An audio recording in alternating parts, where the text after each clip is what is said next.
नमस्कार। हमारे चैनल खुलेआम टॉक्स में एक बार फिर आपका स्वागत है। दोस्तों, आज हम जो बात करने जा रहे हैं वो हमारे देश की जो पहले इकोनॉमिक कैपिटल हुआ करता था राज्य वेस्ट बंगाल, कोलकाता। तो कोलकाता जो कि हमारे देश की इकोनॉमिक कैपिटल हुआ करता था, क्योंकि क्या है, अंग्रेज़ ज़्यादातर जो है अपना व्यापार और उनका ट्रांसपोर्टेशन का रूट जो है कोलकाता से ही होता था। मतलब वहीं के समुद्री मार्ग से जो है वो ज़्यादातर किया करते थे, इसलिए जो है वहाँ पे ज़्यादा से ज़्यादा जो है बिज़नेस डेवलप हुआ था। आज़ादी के बाद वहाँ पे जो है कांग्रेस सरकार रही काफ़ी दिनों तक। कांग्रेस सरकार ने अच्छे से हैंडल किया, अच्छे से मैनेज किया, ठीक है, चलता रहा सब कुछ, ठीक है। हालांकि आज़ादी के बाद वहाँ पे मतलब कई सारी जो है बहुत बड़े बड़े दंगे हुए, बहुत भीषण नरसंहार हुआ, लेकिन राजनीतिक रूप से उसको मैनेज किया गया। जिनको नुकसान हुआ उनको मतलब उनको दबा दिया गया, और जो लोगों मतलब एक तरह से अपराधी थे, जिन लोगों ने उस दंगे को क्रिएट किया था, एक तरह से उनको माफ़ कर दिया गया। यही हुआ था, क्योंकि कहीं पे जो है ऐसे साक्ष्य नहीं मिलते कि किसी को किसी तरीके की सज़ा हुई है। तो सब राजनीति थी। तो काफ़ी हद तक फ़िलहाल इसको अगर हटा दिया जाए तो उसके बाद जो भी वहाँ पे व्यापार है, अन्य चीज़ें हैं, काफ़ी मतलब डेवलप की गई थी। लेकिन उसके बाद कम्युनिस्ट थॉट जब समाज में गली गली कूचे गांव गलियारों में घुसने लगा, लोगों को ये समझाया जाने लगा कि आपके स्टेट में आपकी भाषा बोलने वाले में जहाँ पे मतलब राज्य में अन्य भाषा के लोग, अन्य तरह के लोग जो है अपना व्यापार स्थापित करके और आपके ही जगह पर जो है वो मोटी रकम कमा रहे हैं। तो ऐसा लोगों के अंदर थॉट भरा गया। तो और हम जो है जब सत्ता में आएंगे तो हम सब जो है इक्वल कर देंगे, सबको बराबर बांट देंगे और सबको जो है अमीर कर देंगे। एक तरह से अमीरी गरीबी पूरा एकदम सब इक्वलिटी पे ला देंगे। ये जितने भी जो है बड़े व्यापार हैं, इनकी सारी संपत्तियां हम बांट देंगे। ऐसे जो है छलावे वाले जो है वादे करके जो है कम्युनिस्ट सरकार आई और काफ़ी दिनों तक जो है सत्ता में बनी रही। काफ़ी दिनों तक मतलब आप कह सकते हो कि 33 years, more than 33 years, 34 years जो है कम्युनिस्ट की सरकार रही है। मैं एक बार एक कम्युनिस्ट से मिला था, तो उन्होंने बोला कि भाई हर आदमी जो भी गरीब अमीर, एक तरह से कोई कहीं से कुछ लेके नहीं आया था, ज़मीनें सब यहीं से ली गई हैं, तो किसी के पास ज़्यादा क्यों है, किसी के पास कम क्यों नहीं है। तो हमने कहा कि भाई सब लोगों के एक होता है ना कि पूर्वजों की कमाई है, कहीं ना कहीं मेहनत से या अपने बल से, ताकत से, अपने जो है क्षमता से, अपने टैलेंट से जो है उन्होंने अर्न किया और अपने नेक्स्ट जनरेशन को ट्रांसफ़र किया। तो जिसके पास मतलब वही है कि अपने पास भाई सीधे धर्मों में भी है कि वीर भोग्या वसुंधरा। तो जिसके पास जो है ताकत थी उसने मतलब उस धन को अर्जित किया और अपने लिए संचय किया और अपना जो है उस जो है धरती का सुख भोग रहा था। लेकिन आप ये कहो कि अगर किसी ने मेहनत से अर्न किया है और आप जो है एक आदमी जो है इकट्ठा किया है और एक के पास कुछ नहीं है तो उसको बराबर बराबर बांट दिया जाए, तो ये न्याय है? तो ये तर्क संगत नहीं है। मैं उसी कम्युनिस्ट से बोला कि भाई मेरे ऐसे ही जस्ट थोड़ी देर जब दूसरे टॉपिक पे बात करने के बाद जब वो ये जो विषय है बराबरी वाला वॉश आउट हो गया तो बात किया। उनकी जेब में 2 पेन दिख रही थी। मैंने कहा यार एक पेन हमें दे दो। बोले नहीं, क्यों दूँ मैं पेन? हमने कहा यार मेरे पास एक भी पेन नहीं है, तुम्हारे पास 2-2 पेन है, एक मुझे दे दो। बोले नहीं नहीं, ये मेरी पेन है यार, हमने ख़रीदा है ये वो। तो आप सोचो कि जो कम्युनिस्ट की वकालत करते हैं, जो कम्युनिस्ट के लीडर और कम्युनिस्ट की बातें करते हैं, उन लोगों के मतलब आप एक पेन देने के लिए तैयार नहीं और जहाँ पे जो लोगों के पुरखे बाप दादा किस लड़ाई, किस जो है मेहनत से, किस ताकत से, किस तरीके के जो है प्रतिभा से वो अपनी ज़मीन को मतलब एक तरह से एक उस पर अपना कंट्रोल किए और उस पर जो है संपत्ति को अर्जित किए, और वो सब आप इग्नोर करके आप चाहोगे कि सबको बराबरी में बांट दिया जाए, तो दैट इज़ नॉट पॉसिबल। ठीक है, तो मतलब धरती का सुख, संपत्ति का सुख वही भोगता है जिसके अंदर क्षमता होती है, जिसके अंदर ताकत होती है, जिसके अंदर जो है पौरुष होता है, जिसके अंदर बल होता है। उसके लिए उसको अर्जित करना पड़ता है, कमाना पड़ता है। ज़बरदस्ती छीन के बांट के ये संभव नहीं है। ठीक है, इसलिए जो है गरीब आदमी भी अमीर होता है, अगर वो मेहनत करे तो अमीर हो सकता है। अमीर भी गरीब हो जाता है अगर वो कर्महीन बन गया तो। ऐसा नहीं है कि संपत्ति एक बार आपने अर्जित कर ली है तो आपका पीढ़ी दर पीढ़ी चलता रहेगा। बड़ी से बड़ी संपत्ति खत्म होने में ना 1 पीढ़ी 2 पीढ़ी से ज़्यादा समय नहीं लगता। आपकी 2 से 3 पीढ़ी, चाहे जितनी बड़ी संपत्ति हो, चाहे तो उसको ख़त्म कर सकती है। और ये बड़े बड़े राजा महाराजाओं और बड़े बड़े संपत्ति साहूकारों का ये हिस्ट्री रही है, अगर आप चाहो तो निकाल के देख सकते हो। लेकिन कम्युनिस्टों का जो थॉट था, उस थॉट के बल पे उन्होंने 33-34 ईयर्स तक राज किया।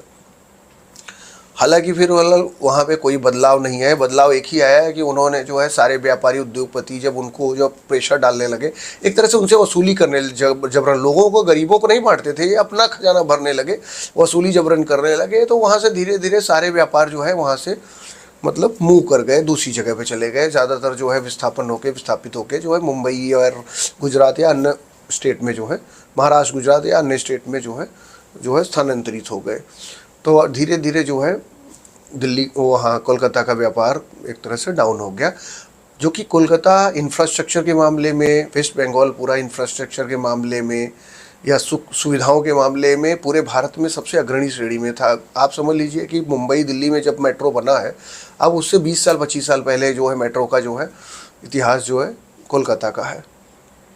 लेकिन आज कोलकाता को जिस तरीके से बर्बाद किया गया, इन लोगों ने जिस तरह का थॉट डाल के लोगों के अंदर बर्बाद किया गया है ना, तो आज स्थिति कोलकाता की बद से बदतर होती चली गई। मतलब पूरे वेस्ट बंगाल की, कि ना अभी वहाँ पे व्यापार रह गया है, ना ही वहाँ पे जो है किसी तरीके की जो है इंफ्रास्ट्रक्चर में कोई डेवलपमेंट हुए। इवन जो है जो पुराने भी जो धरोहरें थी वो भी धीरे धीरे जो है ख़त्म कर दी गई हैं, समाप्त कर दी गई है।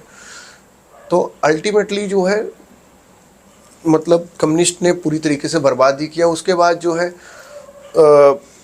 कम्युनिस्ट फिर धीरे धीरे जब उनको समझ में आ गया कि नहीं, बिना व्यापार, बिना इन सब चीज़ों के और बिना उद्योगपति जो है और बिना इन्वेस्टर्स जो लोग पैसे पूंजीपति को बिना उनके निवेश, बिना फैक्ट्री इंडस्ट्री के किसी भी स्टेट का डेवलपमेंट नहीं हो सकता। तो उन्होंने जब शुरू करना चाहा तो उसके बाद नई थॉट लेके आई जो है ममता बनर्जी ने तृणमूल कांग्रेस बनाई और उन्होंने जस्ट लोगों को जो है भड़काया। जैसे टाटा सिंगूर में टाटा का प्लांट की यहाँ ज़मीन किसानों का अधिग्रहण कर लिया जाए, आपकी ज़मीन ले ली जाएगी और आपको यहाँ से भगा दिया जाएगा, ये कर दिया। मतलब वो काफ़ी हद तक उनको गुमराह किया। और देखो आप, इतने सालों से जो है कम्युनिस्ट की सरकार रही है, उसने भी आपको जो है कुछ नहीं, क्योंकि कम्युनिस्ट ने तो जो है लॉलीपॉप दे के आई थी, लेकिन लॉलीपॉप कितने साल, 34 ईयर्स लॉलीपॉप चलाया, काफ़ी चलाया।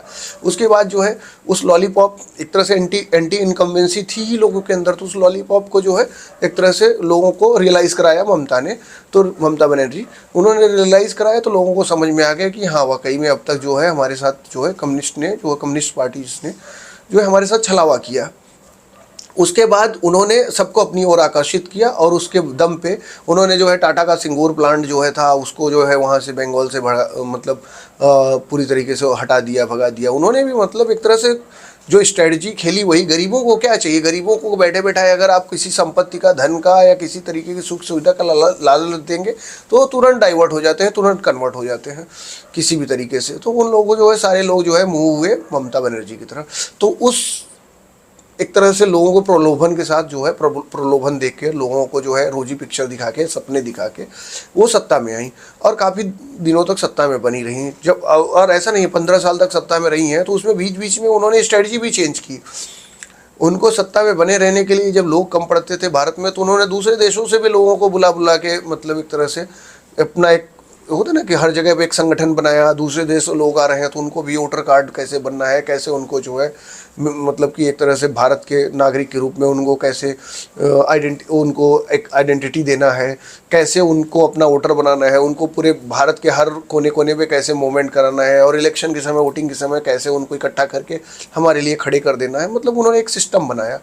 उस सिस्टम के दम पे और प्लस जो है आप शहरों में आप देखोगे तो आप कोलकाता में अगर कभी जाइए ना, तो बड़े बड़े मॉल, बड़े बड़े शॉपिंग सेंटर, बड़े बड़े जो है ब्रांड जो कि अच्छा खासा मोटी रकम लगा के इन्वेस्ट किए हुए हैं, आप उनके शोरूम, उनके गेट पे देखेंगे तो छोटे छोटे जो भी दुकानदार हैं वो जो है ज़बरदस्ती गेट पर कब्जा करके वो अवैध रूप से जो है अपना व्यापार चला रहे हैं। तो कोई भी बड़ा पूंजीपति, बड़ा ब्रांड, बड़ा व्यवसायी अगर आपके यहाँ इन्वेस्ट कर रहा है और आप उसको सुचारू रूप से और मतलब सहज रूप से जो है व्यापार करने ही नहीं दोगे, तो आज नहीं तो कल वो चला जाएगा। क्योंकि क्या होता है कि आप हर आदमी जो है अपने पैसे के हिसाब से उसका अपना एक कंफर्ट होता है, अपना एक क्लास बना लो, उसकी सोच होती है, उसकी एक मेंटालिटी होती है। और अगर वो एक अच्छे कपड़े पर, अच्छे ब्रांड के कपड़े, अच्छी चीज़ें पहनना, अच्छा खाना चाहता है, तो वो उसी माहौल को भी चाहता है और माहौल आपने जो है कंटिन्यू वैसा ही बना के रखा है, तो धीरे धीरे जो है उनके व्यापार में उसका असर पड़ा, तो वो भी व्यापार धीरे धीरे बंद हो रहे थे।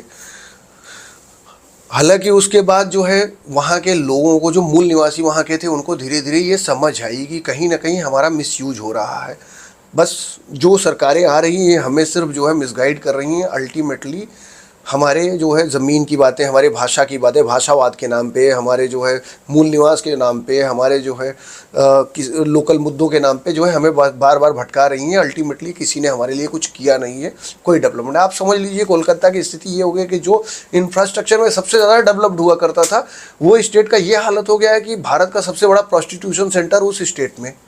आप सब भारत का ही छोड़ दीजिए, एशिया का सबसे बड़ा प्रोस्टिट्यूशन सेंटर आप समझ लीजिए कि वेस्ट बंगाल में, जहाँ पे 30,000 से ज़्यादा प्रोस्टिट्यूट। ये प्रोस्टिट्यूशन सेंटर कोई प्रोस्टिट्यूशन के उसमें अपनी मतलब एक तरह से स्वेच्छा से नहीं जाना चाहता, और ना ही इसमें मतलब कि कोई लोगों को बहुत बड़ा एक होता है ना कि ये उत्साह का विषय है, कोई अच्छा मतलब कार्य माना जाता है, बड़ी हे दृष्टि से देखा जाता है। लेकिन लोग अपना जीवन चलाने के लिए एक तरह से जब उनको कोई साधन नहीं मिलता तो इस तरफ जो है मूव करते हैं। तो ये स्थिति पैदा किसने की? वहाँ की जो सरकारों ने। और ये लगातार तार बढ़ती ही जा रही थी। उसके बाद जो है एक विशेष समुदाय को इतना ज़्यादा बढ़ावा दे दिया गया है कि वो समुदाय की तरफ से करप्शन, मतलब भ्रष्टाचार, अपराध किस तरह भी मतलब कि वो करें, उसको जो है एक तरह से मतलब दबा दिया जाता था। दबाने का सबसे बड़ा कारण है कि किसी भी तरीके से वो विशेष समुदाय हमारे जो है पक्ष में रहे, ताकि जो है मतलब किसी तरीके का जो है हमारे वोट बैंक में कोई सेंध ना लगा पाए।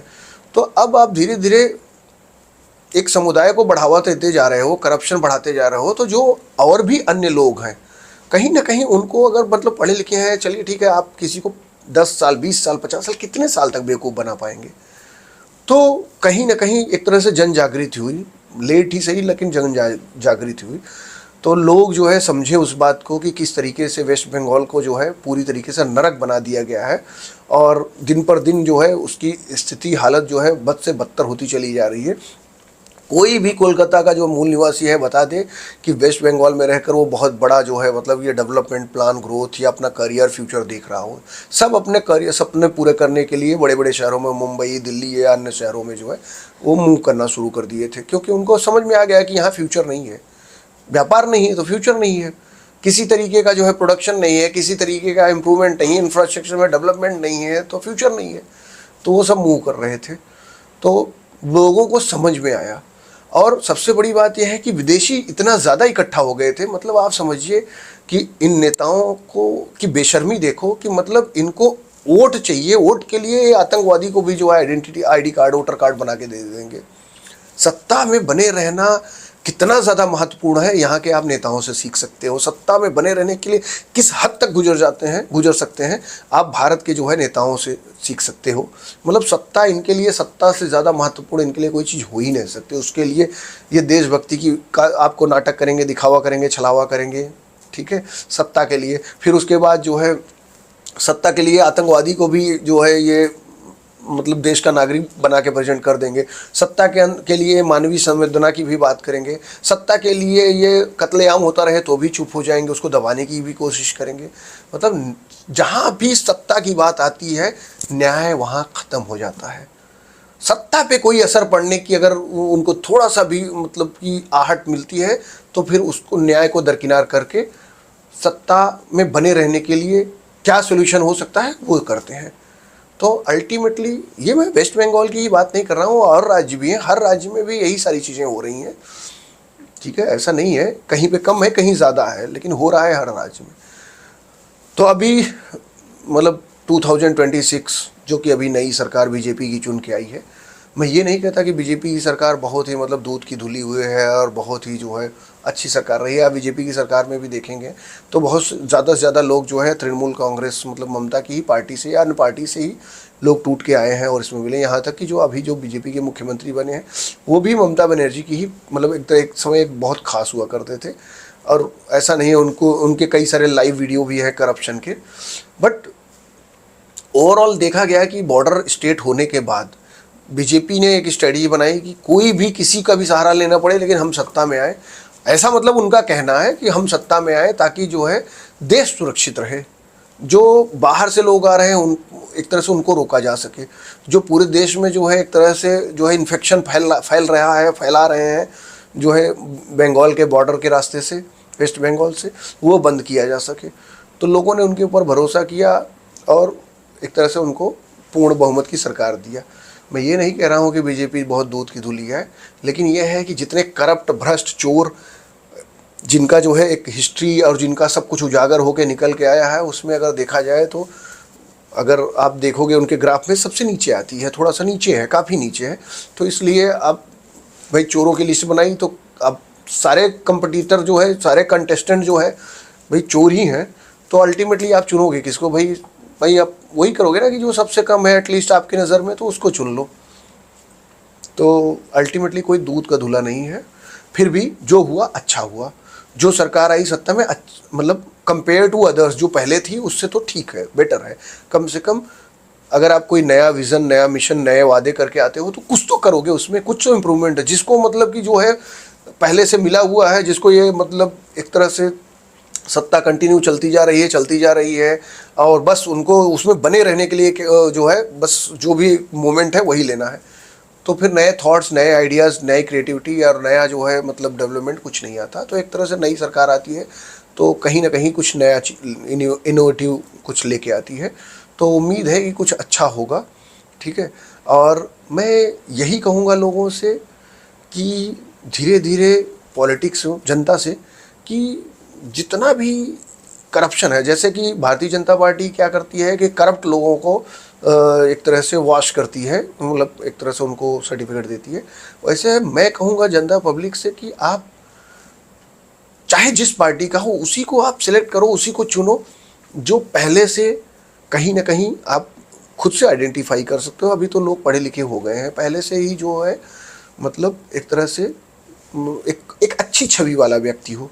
आप उसका पैसा, उसका बल, उसका दारू और उसका जो है पहुंच और आपका पर्सनल रिलेशन, ये देख के अगर जब तक वोट देते रहेंगे ना, तो आप ऐसे संघर्ष करते रहो और मतलब अन्य राज्यों में, अन्य शहरों में जाकर कमाते रहो और जो समस्या है ज्यों की तो बनी रहेगी, ये आपका फ़ायदा उठाते रहेंगे। मतलब पढ़े लिखे लोग जो है दल बदल भटक रहे हैं, सिर्फ गाली दे रहे हैं अपने घर में बैठ के टीवी पे देख के। और जो भ्रष्ट, करप्ट, अनपढ़ लोग जो है, एक तरह से अनपढ़ मतलब पढ़े लिखे भी हैं और अगर अनपढ़ों जैसी हरकत कर रहे हैं तो अनपढ़ ही बोलेंगे ना, वो लोग जो है सत्ता चला रहे हैं।